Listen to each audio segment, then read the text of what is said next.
네, 주안의 만나 9월 2일 토요일 묵상을 함께 나오도록 하겠습니다. 오늘 말씀은 열왕기상 1장 11절에서 27절 말씀으로요, 나단의 실행이라고 한 제목으로 함께 묵상을 나오도록 하겠습니다.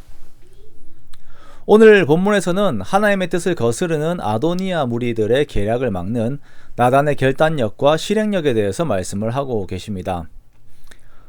요즘 성도들의 모습을 말하자면 사색하고 묵상하는 것까지는 잘하는 것 같습니다만 실제적인 삶에서의 실행에 대해서는 상당히 약한 것이 사실인 것 같습니다.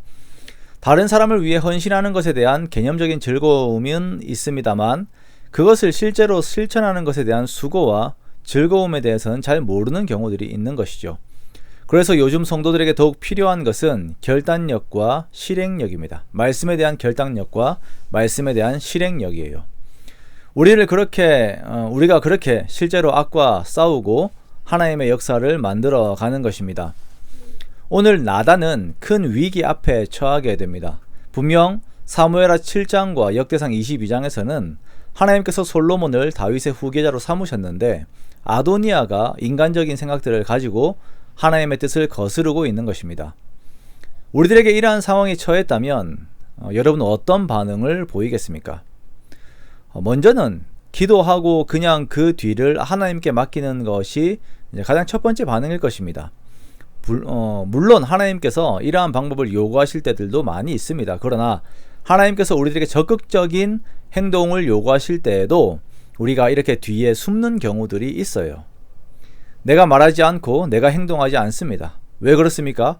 내가 혹시나 피해를 입을까봐 그렇게 해야 할 말들과 행동을 그 자리에서 하지 않는 경우들이 있는 것입니다. 아니면 이러한 상황들에서 오히려 대세로 흐르는 그 방향에 합류하는 것이죠. 항상 이 세상에서의 이익만을 찾아서 가는 경우들이 있는 것입니다. 이것도 역시 옳은 것이 아닙니다. 우리들은 어떤 상황이 주어지게 되면 그 상황들을 하나님의 말씀 앞에서 해석해야 하고 기도하며 하나님의 뜻을 구한 후에 하나님의 목소리에 청종하여 실행에 옮겨야 합니다. 그래야 우리는 원수 마귀의 실제적인 공격을 이겨낼 수가 있습니다. 나단은 반역의 소리를 듣고 먼저 밧세바를 찾아갑니다. 그리고 밧세바와 밧세바의 아들 솔로몬의 목숨을 구할 계책을 하나 말해요. 그것은 밧세바가 직접 다윗에게 찾아가서 솔로몬의 왕위 계승의 정당성을 이야기를 하는 것입니다. 나단의 이러한 결단은 상당한 위험을 감수하며 내리는 결단입니다. 아도니아와 요압이 손을 함께 잡았지요. 이제 반역자로 치부될 수 있는 상황입니다. 목숨이 위태로워요. 하지만 나단은 하나님의 뜻이 이루어지게 하는 쪽으로 자신의 뜻을 세우고 삶을 그리고 자신의 목숨을 그 방향에 실었습니다.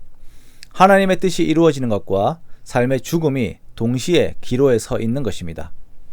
하나님의 뜻에 적극적이라고 하는 것은 이러한 용기가 필요합니다. 많은 그리스도인들이 용기라고 하는 덕목을 간과하는데요. 용기는 하나님께 주신 귀한 덕목입니다.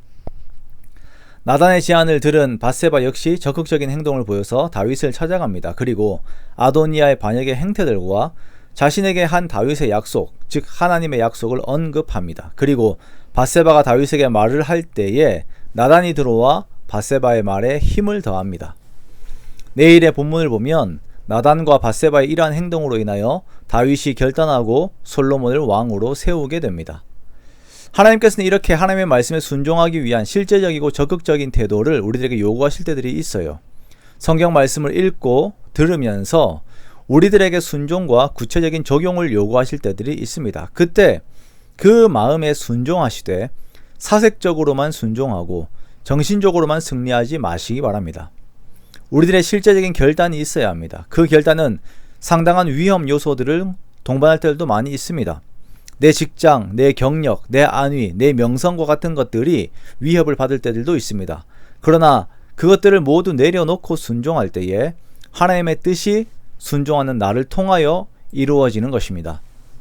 그러므로 사랑하는 성도 여러분, 우리가 하나님의 말씀을 이루되 말과 혀로만 살아가는 것이 아니라 행함과 진실함으로 하나님을 그리고 이웃을 사랑하는 우리가 되기 원합니다.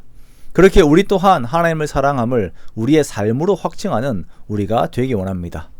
그렇게 실제적인 하나님의 축복 속으로 들어가는, 그것을 실제적으로 경험하는 저와 여러분의 복된 삶이 되시기를 주님의 이름으로 축원합니다.